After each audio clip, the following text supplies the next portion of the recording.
As the saying goes, when a whale falls, everything grows. So what exactly is a whale fall? It turns out that whales are born with a special ability to sense their own death in advance. When a whale receives a notice of death, it will quietly leave the colony. Swimming alone to a quiet sea? What's it doing here? Waiting to die? Not really. It's here to perform the most romantic of death rituals. When everything is ready, the whale will use its last strength to jump up on the surface of the sea. It must look good and have a good posture. Then it falls back to the surface, starting the whale fall.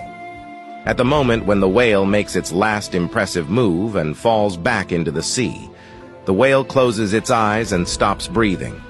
It passed away peacefully. Then the whale's body will slowly fall from the surface to the bottom of the sea. This is the whale fall. During the whale fall, the stage of life begins. Sharks and eels will be the first to notice.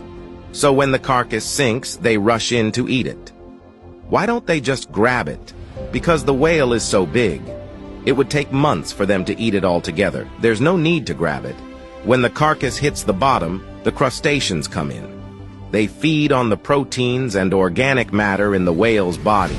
They even set up camp on the carcass, eating and reproducing.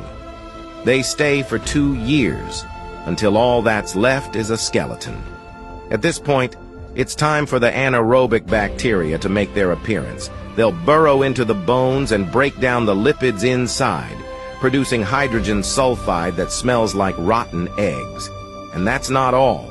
The whale's remains will eventually turn into a reef, a habitat for creatures. It's not until 100 years later that the last molecules of the whale are completely broken down. In that century, whale carcasses have provided survival and employment for at least 43 species and as many as 12,490 organisms.